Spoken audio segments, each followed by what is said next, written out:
கர்த்தருடைய பரிசுத்த நாமம் மகிழ்ப்படுவதாக.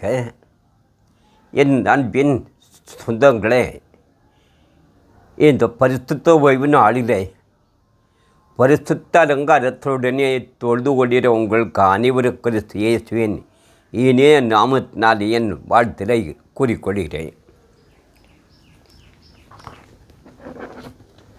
தேவனுக்கு பிரியமானவர்கள், தேவனுக்கு பிரியமாக நாம் இருக்க வேண்டுமானால்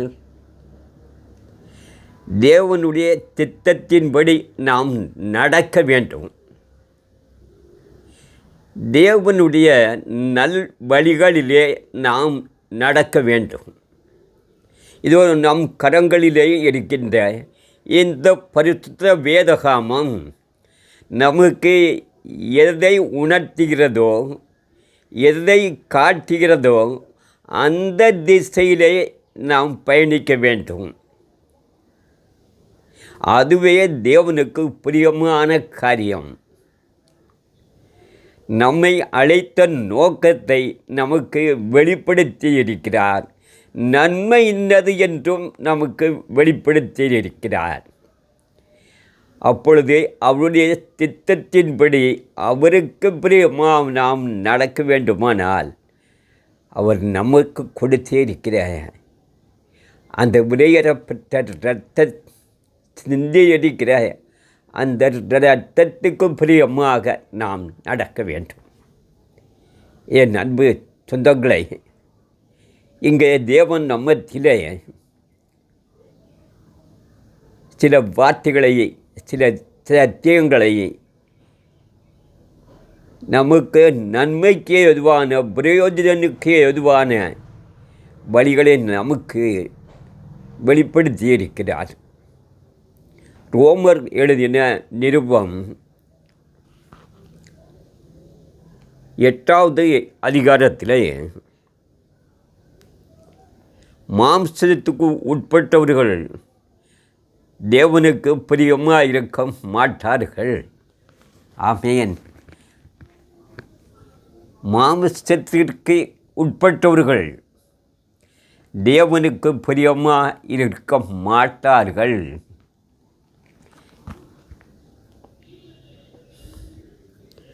மாம்ச சிந்தை மரணம், ஆவியின் சிந்தையோ ஜீவனும் சமாதானமும். ஆமென். மாம்ச சிந்தை மரணம், ஆவியின் சிந்தையோ ஜீவனும் சமாதானமும். ஆமென். இப்பொழுது நாம் மாம்ச சிந்தையிலே பிரயாணித்து கொண்டு இருக்கிறோமா, ஆவியின் சிந்தையிலே பிரயாணித்து கொண்டு இருக்கிறோமா? என் அன்பு சொந்தங்களே, இந்த மாம்ச சிந்தை நம் அருகிலேயே நிற்கும். எப்பொழுதே இவனை பாவத்துக்குள்ளாக விழத்தட்ட வேண்டும், பாவத்தின் நேராக இவன் வழிநடக்க வேண்டும் என்பதற்காக பலவிதமான இச்சை, மாய உபாய தந்திரங்களை நமக்கு அது போதித்து கொண்டே இருக்கும். அந்த மாம்ச சிந்தையான அந்த போதனைக்கு யாரெல்லாம் ஒப்பு கொடுத்தார்களோ, அதன் வழிகளிலே தங்களை வழிநடத்தி கொண்டு இருக்கிறார்களோ, அவனுடைய முடிவோ மரணம். லேசாக இடம் கொடுத்த போது மாம்ச சிந்தையினாலே எண்ணங்கள், காரியங்கள், நம்முடைய கிரியைகள், அது மாம்ச சிந்தை. அதற்கு நாம் சிறிதளவு இடம் கொடுத்து விட்டால் போதும், நம்மை முழுமையாக ஆக்கிரமித்துவிடும். அவனுடைய முடிவோ மரணம். இன்று அநேகர் என் மகனே, மகளே, என் நன்றி வா என்று அழைத்து, என்ன நன்றை வா, என்று அழைத்தும் இந்த மாம்ச சிந்தையிலே தங்களை ஒப்பு கொடுத்து விட்டு பலிபீடத்திலே போய் நின்று கதறி அழுது புலம்பிக் கொண்டு இருந்து என்ன பிரயோஜனம்? வார்த்தை கீழ்ப்படிந்தால் ஆவினுடைய சிந்தையை அந்த பரிசுத்த ஆவியானோட சிந்தையை அந்த ஆவியானோர் சிந்தை நம்மிடத்தில் இருக்குமானால் நான் பரிசுத்தமாய் இருக்கிறேன், நீங்களும் பரிசுத்தமாயிருங்கள். அதே ஆவியினுடைய சிந்தை. அந்த ஆவியினுடைய சிந்தை நமக்குள்ளாக இருந்தால் என் அன்பு சொந்தங்களே, எப்பொழுதும் தேவனுக்கு முன்பாக பாடியை துதித்தொழுது கொண்டே இருப்போம். ஆவியின் சிந்தை.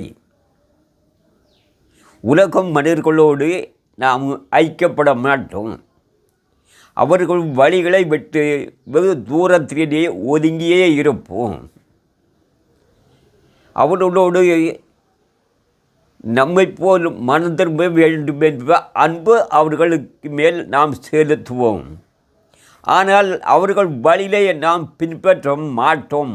அதுவே கிறிஸ்து இயேசுவினுடைய ஆவியின் சிந்தை, பரிசுத்த ஆவியானவருடைய சிந்தை.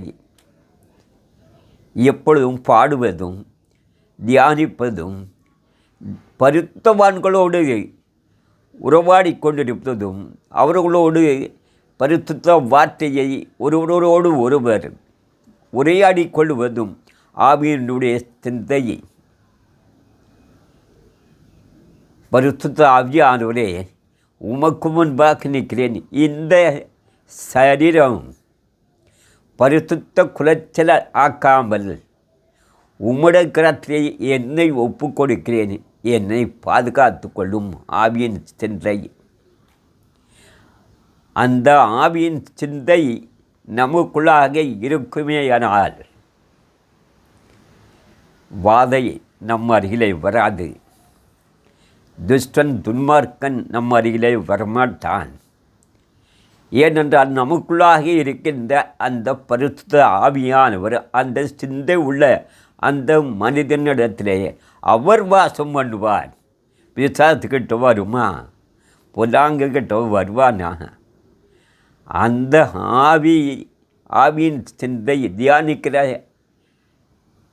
சத்தியத்தை வாசிக்கிற, பிறரிடத்திலே அன்பு செலுத்துகிற, தன்னை போல் பிறரை நேசிக்கிற ஆவி, அதே ஆவியின் சிந்தை. அந்த சிந்தை நமக்குள்ளாக இருந்தால் நாமே ஆவியும் ஜீவனும் உடையவர்கள், சமாதான அனுப்பாத்திரர்கள். அவர் சொல்லுதாரே,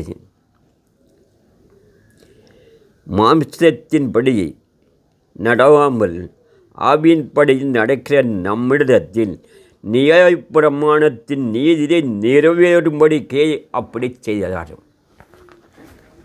நாம் மாம்சத்தின்படி நடவாமல் நீதியின்படி நடந்து நித்திய ராஜ்யத்தை சுதந்திரித்து கொள்வதற்காக நியாயப்பிரமாணம் நமக்கு எதை கூறுகிறதோ அதே ஆவியின் சிந்தை. குடியாரம் பக்கத்தில் போய் உட்காராத, கோல் சொல்லுவும் பக்கத்தில் போய் உட்காராத, வம்பு பண்ணுவதும் போய் பக்கத்தில் உட்காராத, சத்திய வார்த்தையை விட விலகி சுயமான வார்த்தையை வெளிப்படுத்துகிற சட்டத்துக்கு செவி கொடுக்காத. உன்னை பெருமைப்படுத்தி பேசி தன்வசப்படுத்துகிறது மாம்ச சிந்தை. உங்களை பெருசாக பேசுவாங்க, உங்களை விட்டால் யாருமே இல்லை இன்னும் பெருசாக பேசி தன்வசப்படுத்துகிற ஆவியின் சிந்தை. அதுதான் நியாயப்பிரமாணம். அவங்கள்ட்ட சேர்ந்துடாத. அந்த நியாயப்பிரமாணம் நீதியின் பிரமாணம். ஆவியின் சிந்தையை தயாரித்துக் கொள்கிற பிரமாணம். அதன்படி நீங்கள் நடப்பதற்கு நமக்கு அந்த சிந்தையை நமக்கு கொடுத்திருக்கிறார். என்ன அன்பு சொந்தங்களே, நாம் இப்பொழுது எந்த சிந்தையில் ஆவியின் சிந்தையை உயிரும் ஜீவனும் சமாதானமும் சந்தோஷமும் மனமகிழ்ச்சியும் அது எப்படி என்றால் எப்பொழுதும் தேவனோடு சஞ்சரித்து கொண்டே இருப்போம். நம் வாயிலே துதியின் ஆவி எப்பொழுதும் இருக்கும். சோத்திரப்படி என்ன ஆவி, ஆராதனையின் ஆவி, தொழுகொலில் என்ன ஆவி, அதை ஆவின் சிந்தை நம்மோடு எப்பொழுதும் இருக்கும். அந்த ஆத்மா, அந்த மனிதன் ஜீவனுக்கு பாத்திரவான், சமாதானத்துக்கு பாத்திரவான், தேவனுடைய ராஜ்யத்திற்கு பாத்திரவான். தேவன் அந்த மனிதனோடு வாசம் பண்ணுவதற்கு பாத்திரவான். ஏனென்றால் அவருக்கு முன்பாக நிற்கிறவன். அதை நாம் விட்டு விலகி சத்து அந்த தேவ சமூகத்தை விட்டு நம்ம காலடி ஒரு ஸ்டெப்பு எடுத்து அங்கே மாற்றி வச்சிட்டா அவ்வளோதான். அவன் அதைத்தான் எதிர்பார்த்துக்கிட்டே இருப்பான். மாம்ச சிந்தை அந்த பிசாசானவன் என்று நாம் எந்த நிலைமையிலே வாழ்ந்து கொண்டிருக்கிறோம்? ஆவியின் சிந்தையிலே வாழ்ந்து கொண்டிருக்கிறோமா? மாம்ச சிந்தையிலே வாழ்ந்து கொண்டிருக்கிறோம்? நம்மை நாமே சுய பரிசோதனை செய்து ஜீவனை சமாதானம், சந்தோஷம், மனமகிழ்ச்சியாக வாழ்வதற்கு நாம் என்ன செய்ய வேண்டும் என்று நம்மை சிந்தித்து தேவனுக்கு பிரியமாக நடப்பதற்கு நம் தலைகளை தாழ்த்துவோம், முழங்கால்களை முடக்குவோம். தேவன் நமக்கு ஜீவனுள்ள சிந்தையும் ஜீவனுள்ள ஆவியும் கொடுத்திருக்கிற அந்த ஆவியிலே நிரம்பி வழிவோம். ஆமேன், ஆமேன்.